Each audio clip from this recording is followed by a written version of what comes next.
child went on playing with the child went on playing with my sheep for quite a while, continued the boy, a bit upset. And suddenly the child took me by both hands and transported me to the Egyptian pyramids. He paused for a moment to see if the woman knew what the Egyptian pyramids were, but said nothing. Then, at the Egyptian pyramids, he said the last three words slowly, so that the old woman would understand. The child said to me, "If you come here, you will find a hidden treasure." And just as she was about to show me the exact location, I woke up both times. The woman was silent for some time. Then she again took his hands and studied them carefully. "I'm not going to charge you anything now," she said, "but I want 1/10 of the treasure if you find it." The boy laughed. Out of happiness, he was going to be able to save the little money he had because of a dream about hidden treasure. "Well, interpret the dream," he said. "First, swear to me.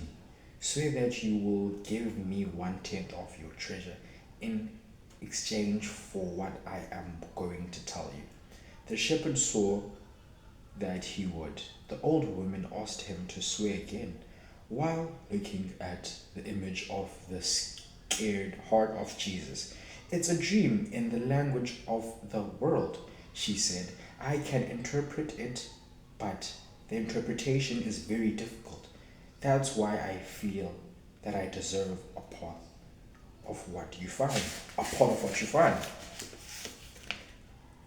And this is my interpretation. You must go to the pyramids in Egypt. I have never heard of them, but if I was a child who showed but if it was a child who showed them to you, they exist.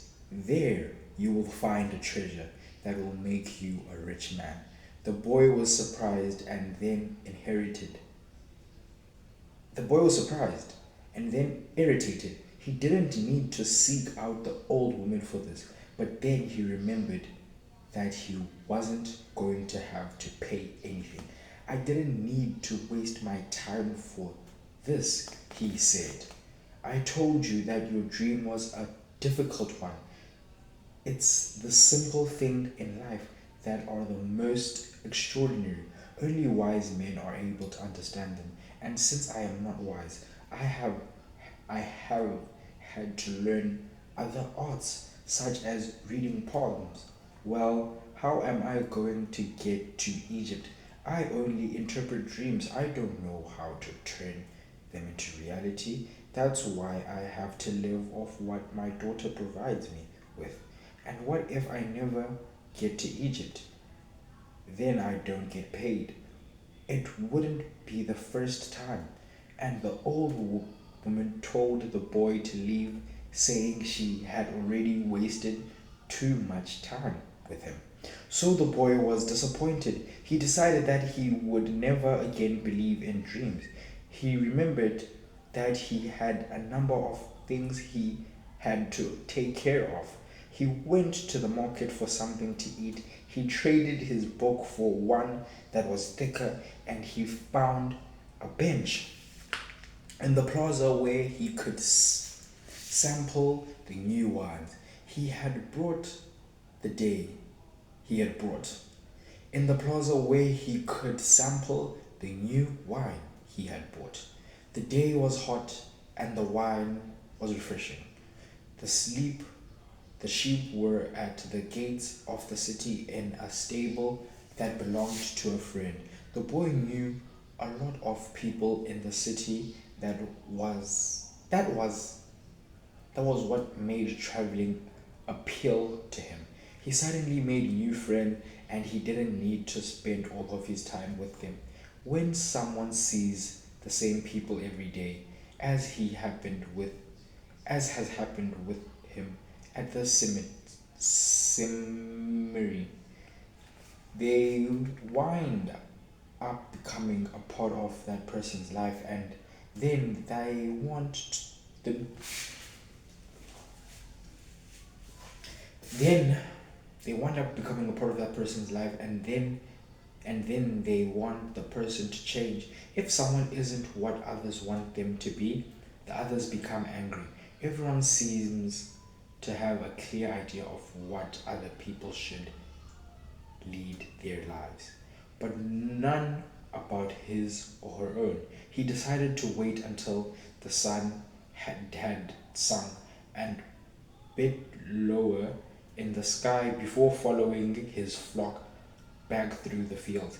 Their days from now he would be with the merchant daughter. He started to read the book he had bought. On the very first page, it described a burial ceremony,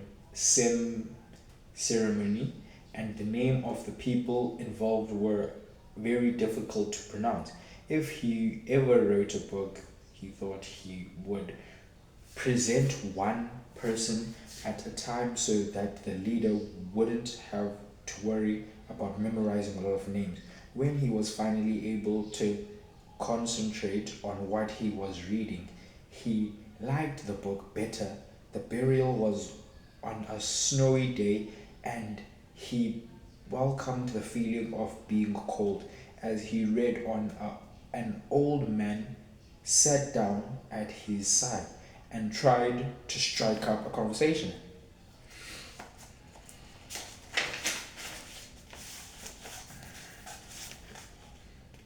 What are they doing? The old man asked, pointing at the people in the plaza.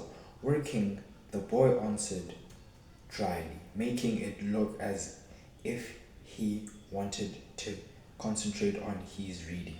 Actually, he was thinking about sharing his sleep in front of the merchant's daughter so that she could see that he was someone who was capable of doing difficult things. He had already imagined the scene many times. Every time the girl became fascinated when he explained that the sheep had to be sheared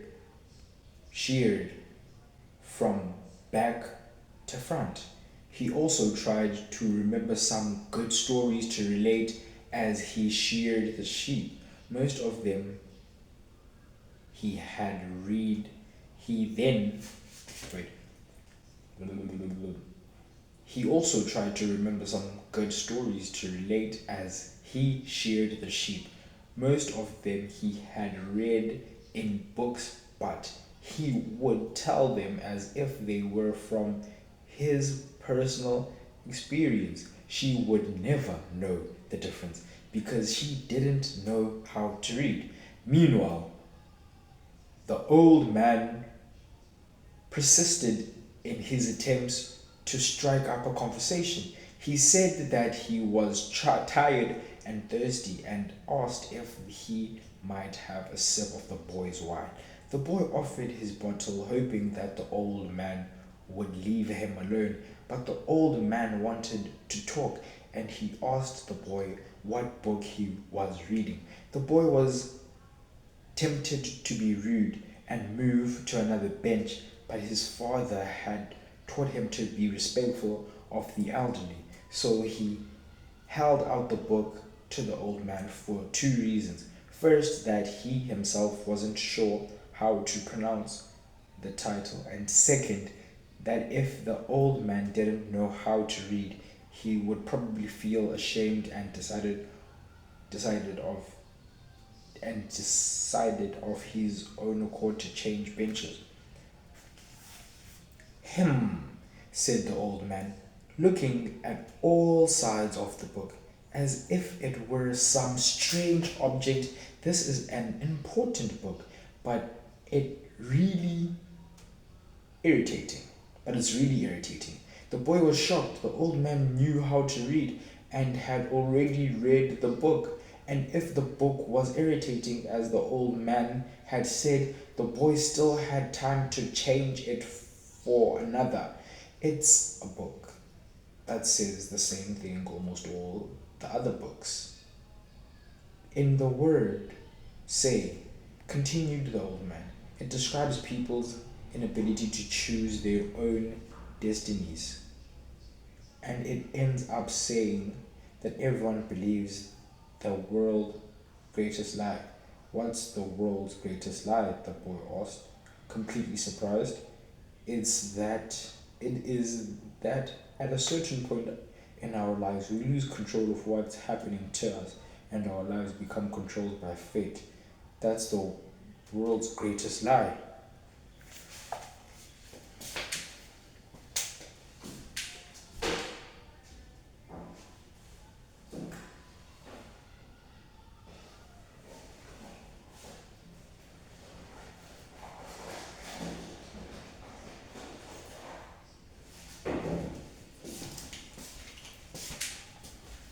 Boobie.